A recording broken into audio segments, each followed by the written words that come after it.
नमस्कार, आप देख रहे हैं द क्रेडिबल न्यूज। मैं हूं शालिनी। आजकल जब लोग साधु संत या अध्यात्म का नाम सुनते हैं तो दिमाग में एक सादगी और त्याग की तस्वीर बनती है, लेकिन आज की हकीकत बिल्कुल अलग नजर आती है। कल अयोध्या के अंदर राम मंदिर ट्रस्ट की मीटिंग एक हो रही थी और इस मीटिंग में अलग अलग जो साधु संत थे वो पहुंच रहे थे और उन साधु संतों का जो लाइफस्टाइल था उसे देखकर हर कोई दंग रह गया। जिस तरीके से बड़ी बड़ी लंबी और लग्जरी गाड़ियों में साधु संत उतरते हुए नजर आए, उसको देखकर हर कोई चौंक गया कि ये साधु संत है। और उस पर एक बहस एक तरीके की छिड़ गई। आप देखिए कि जब हमारे देश के अंदर कई फिल्म स्टार करोड़ों कमाकर 1.5-2 करोड़ की लग्जरी गाड़ियों में घूमते हैं तो समझ में आता है कि भैया मोटा कमा रहे हैं, लेकिन असली सवाल तब उठता है जब जनता के चंदे और भक्तों के दान पर चलने वाले हमारे महाराज लोग भी फॉर्च्यूनर और वेलफायर जैसी महंगी गाड़ियों के काफिले के साथ निकलते हैं। कल अयोध्या में जो कुछ हुआ उसका नजारा हर किसी ने देखा। राम मंदिर ट्रस्ट की मीटिंग में साधु संतों की करोड़ों रुपए की गाड़ियां देखने को मिली। अब लोगों का ये पूछना तो बनता है कि आखिर इस वीआईपी ठाट बाट का खर्च कहां से आ रहा है, खासकर ऐसे देश में जहां आज भी एक बहुत बड़ी आबादी जो है वो दाल रोटी के लिए तरस रही है। वहां संतों का आलिशान लाइफस्टाइल जो है वो सोशल मीडिया पर एक बहस का मुद्दा बन गया है कि जो साधु संत सादगी सिखाते हैं, साधारण तरीके से जीना सिखाते हैं, वो खुद लग्जरी गाड़ियों में घूम रहे हैं, तो इस पर एक बहस छिड़ी हुई है। अब बात करते हैं अयोध्या राम मंदिर में कल की हुई मीटिंग को लेकर। अयोध्या के राम मंदिर में दान के पैसों की गिनती के दौरान हुई चोरी और भारी लापरवाही को लेकर एसआईटी की शुरुआती रिपोर्ट में ऐसे खुलासे हुए कि आप भी हैरान रह जाएंगे। जांच टीम को सिर्फ अप्रैल से जून 2026 के बीच की सीसीटीवी फुटेज मिल पाई, क्योंकि कंप्यूटर की स्टोरेज कम होने की वजह से पुराना डेटा अपने आप डिलीट हो गया था, ये कहा जा रहा है। लेकिन इन 2 महीनों में ही कैमरे ने करीबन 70 बार ऐसा नजारा पकड़ा जहां पैसे गिनने वाले कर्मचारी नोटों के बंडल बड़े आराम से अपने कपड़ों और जेबों और जूतों में छिपाकर चोरी कर रहे थे। और कमाल की बात देखिए, जिन कर्मचारियों की महीने की सैलरी सिर्फ 15,000 रुपए थी, उनके और उनके रिश्तेदार के बैंक खातों में पैसे की ऐसी बाढ़ आई थी, वहां पर भारी भरकम कैश और एफडी मिली है। सोचिए, पुलिस के आने से पहले ट्रस्ट ने इन लोगों के पास से करीबन 2 करोड़ 69 लाख रुपए जो है वो बरामद किए, विदेशी मुद्रा और कई कीमती गहने बरामद किए। सोचिए, काउंटिंग रूम के पास वाले बाथरूम से भी 2.25 लाख रुपए लावारिस हालात में मिले और इस मामले में 6 आरोपियों को गिरफ्तार करके जेल भेजा गया, जिसमें अविनाश और मनीष मुख्य रूप से चोरी करते थे। इस चोरी की सबसे बड़ी वजह जो थी वो ये थी कि वहां सुरक्षा नियमों का बिल्कुल मजाक बनाकर रख दिया था। काउंटिंग रूम में आने जाने वाले की कोई तलाशी नहीं होती थी, बिना जेब वाली यूनिफॉर्म का रूल था, लेकिन वो सिर्फ कागजों पर था और कर्मचारी अपना निजी सामान लेकर सीधे तिजोरी तक पहुंच जाते थे। और इस महा लापरवाही का नतीजा ये हुआ कि राम मंदिर ट्रस्ट के महासचिव चंपत राय, अब उनको इस्तीफा देना पड़ा। लेकिन कुछ लोग कह रहे हैं कि इस इस्तीफे से बात नहीं बनने वाली है, चंपत राय पर भी कार्रवाई होनी चाहिए, क्योंकि उनके ही संरक्षण में ये तमाम चीजें हुई हैं। और ट्रस्ट के प्रतिनिधि अनिल मिश्रा को भी पद छोड़ना पड़ा, लेकिन इन लोगों पर कड़ी कार्रवाई की मांग की जा रही है और पूरी जांच की बात की जा रही है। वहीं काउंटिंग रूम के प्रभारी सुभाष श्रीवास्तव स्टाफ पर नजर रखने में पूरी तरीके से फेल रहे और रही सही कसर चंपत राय के ड्राइवर रमाशंकर यादव उर्फ टिन्नू ने पूरी कर दी थी, जो बिना किसी इजाजत के दान पेटी की चाबियां अपनी जेब में रखकर घूमता था और जिसने अपने रिश्तेदार मनीष यादव को इस काम पर रखवाया था, जो चोरी का मुख्य खिलाड़ी था। हालांकि एसआईटी ने उन अफवाहों को गलत बताया जिसमें कहा गया कि भक्तों की दान की हुई चांदी की ईंटें गायब हो गई हैं। जांच में चांदी का सारा दान कहा गया कि बिल्कुल सेफ है, लेकिन अब ये बरामद किया गया है जिन लोगों के पास था, या फिर अब लिपापोती करने की कोशिश करी जा रही है। लेकिन इसका एक वीडियो भी जारी किया गया जिन चीजों के कहा गया था कि चोरी हो गई हैं, तो उनकी तस्वीरें जो हैं वो जारी की गई हैं। और सबसे बड़ी बात यह है कि बकायदा मीडिया के सामने उन चीजों को सजाकर रखा गया जिनके गायब होने की बात थी, जैसे कि सोने की रामचरितमानस, चांदी के कागभूषुंडी, चरण पादुका और कीमती हार इसमें शामिल थे। यानी जनता को दिखाने की कोशिश की गई कि भगवान का जो सामान था वो अभी महफूज है। लेकिन अब देखिए कि अब इस पूरे मामले पर कई बयान सामने आ रहे हैं। कल जो एसआईटी की मीटिंग हुई, इसको लेकर बहुत से बयान जो है वो सामने आ रहे हैं, जरा उन्हें भी सुनिए। राम मंदिर ट्रस्ट में चंपत राय और अनिल मिश्रा का इस्तीफा मंजूर हो गया है, लेकिन कुछ ऐसी बातें हुई हैं जो पच नहीं रही हैं, जैसे कि गोविंद गिरी कोषाध्यक्ष ने इन सब चीजों का अनाउंसमेंट किया। अरे उनकी खुद की भूमिका संदिग्ध है, वो खुद सवालों के दायरे में है। वो क्या कर रहे थे, उनके कोषाध्यक्ष रहते हुए इतने करोड़ों का चढ़ावा कैसे चोरी हो गया, कैसे डकैती पड़ गई। कंट्रोवर्सी भी है, वो अधिकृत थे नहीं थे, चेक साइन करते थे, कौन साइन करता था, इस पर भी बवाल मचा हुआ है। और यही नहीं, उत्तर प्रदेश पूर्वी के आरएसएस के प्रभारी कृष्ण मोहन को बागडोर सौंप दी गई, उनको महासचिव घोषित कर दिया गया ट्रस्ट का। मतलब जिस आरएसएस के रहते हुए करोड़ों की चढ़ावे की चोरी हुई, हिंदुओं की आस्था पर प्रहार हुआ, हमारे धर्म पर हमला हुआ, उनको कमान दे दी गई।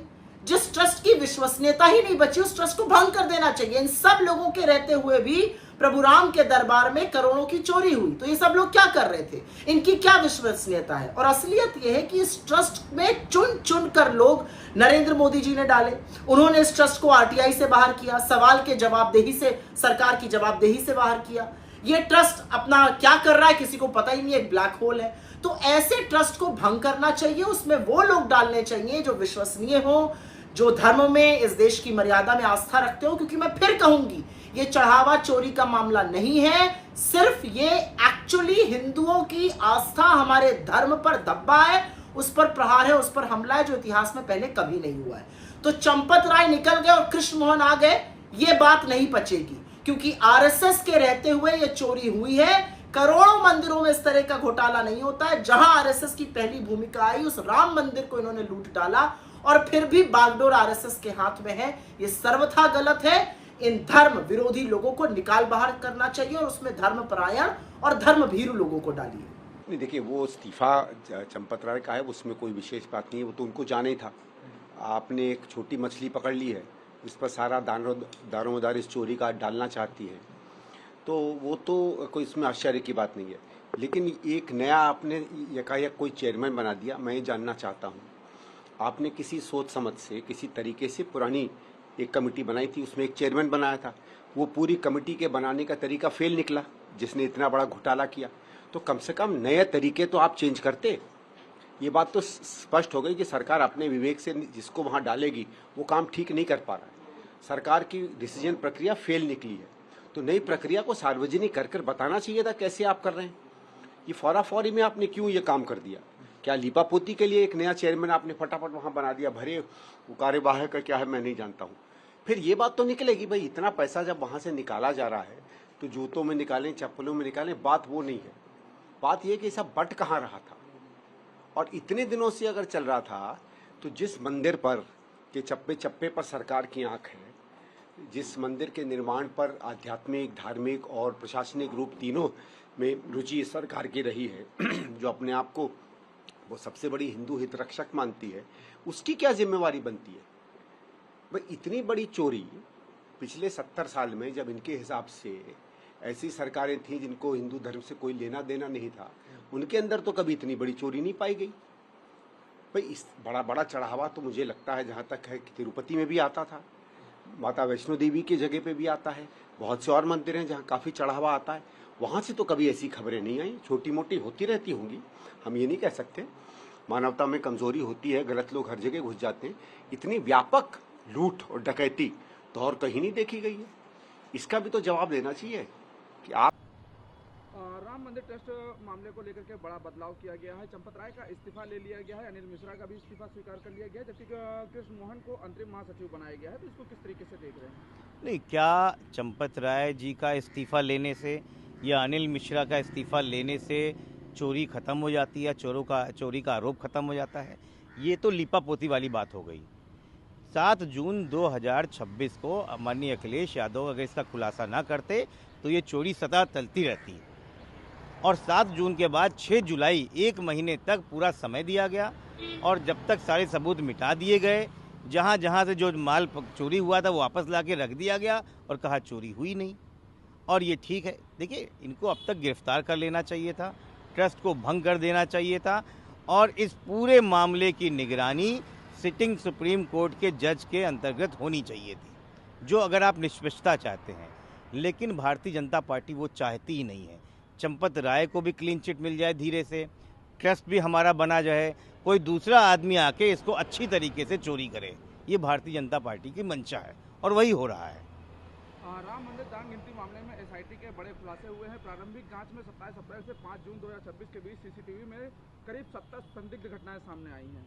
नहीं, 5 जून इसलिए आप बोल रहे हैं क्योंकि 7 जून को अखिलेश यादव जी ने इसका रहस्योद्घाटन कर दिया था। अगर वो ना करते तो 70 नहीं 700 बार और 7000 बार चोरी होती। और चोरी एक दिन की नहीं है, चोरी 22 जनवरी 2024 से चल रही है, या आप उससे पहले भी कहेगा ये वो चल रही है। इन्होंने ज़मीन में चोरी करी, ज़मीन के अधिग्रहण का आरोप हमने लगाया, हमने वहाँ पे आपको रजिस्ट्रियाँ दिखाई कि 2 करोड़ की ज़मीन कैसे 18 करोड़ में बेच दी गई।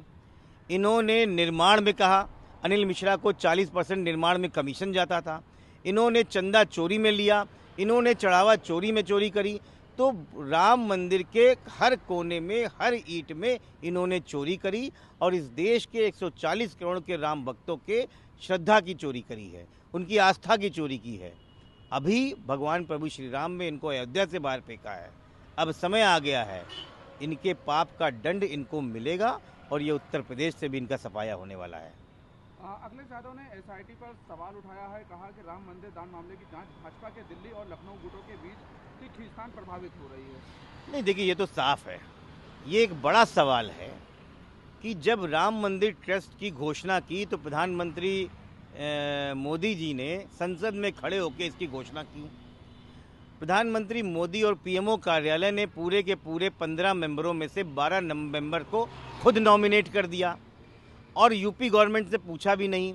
लेकिन जब चोरी हुई तो उस चोरी को पकड़ने के लिए एसआईटी राज्य सरकार ने बनाई।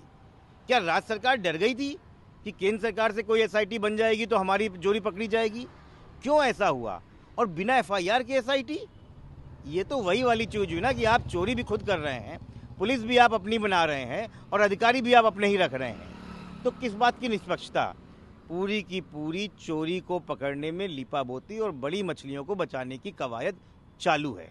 तो बहरहाल अब आप लोगों का इस खबर पर क्या कुछ कहना है, नीचे दी कमेंट बॉक्स में अपनी राय जरूर बताइएगा और ऐसी अपडेट से जुड़े रहने के लिए देखते रहिए द क्रेडिबल न्यूज। मैं हूं शालिनी, धन्यवाद।